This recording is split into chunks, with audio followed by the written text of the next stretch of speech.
मैं इतना कुछ कहता हूँ पर काजल कुछ नहीं कहती। तेरी बहू तो बहुत अच्छी है, फिर भी तू उसको बुरा कह रही है।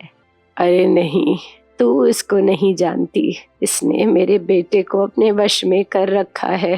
प्रेम बेटा, मैं तेरी बीवी से मिली, बहुत अच्छी सुशील और सुघड़ बच्ची है। प्रेम अचानक किसी को बिना बताए घर आता है ताकि वो खुद अपनी आंखों से सारा माजरा देख सके।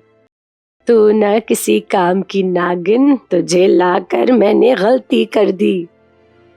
प्रेम चुपके से घर के अंदर देखता है। काजल झाड़ू पोछा कर रही होती है और प्रेम की मम्मी काजल को कोसने में लगी होती है और काजल बिना कुछ बोले अपना काम कर रही होती है। प्रेम काजल की ऐसी हालत देखकर सारी बात समझ जाता है और अचानक घर में दाखिल हो जाता है। प्रेम की मम्मी प्रेम को देखकर हक्का बक्का रह जाती है क्योंकि वो तो आराम से बैठी होती है और काजल घर का काम काज में लगी होती है। मम्मी हकलाते हुए, प्रेम, तुम बेटा ऐसे अचानक?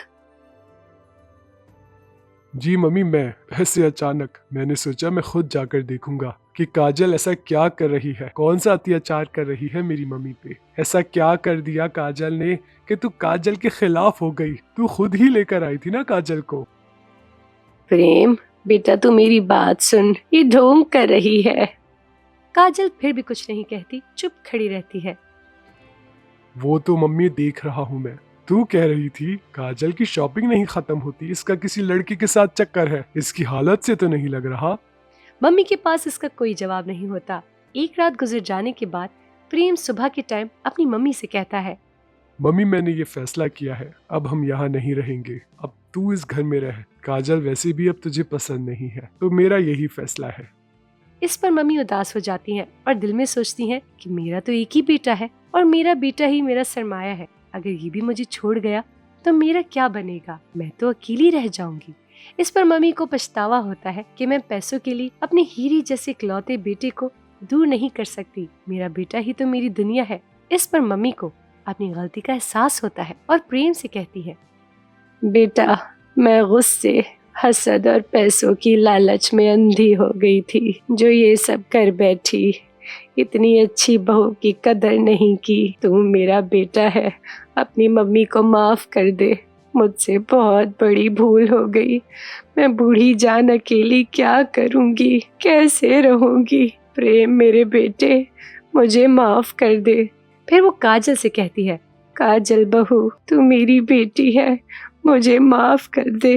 मैं बहुत शर्मिंदा हूँ, मुझे बुरा लगा। मेरा बेटा सारे पैसे तुझे भेजता है, अब मेरी कदर नहीं, इसलिए मैं ये सब कर बैठी।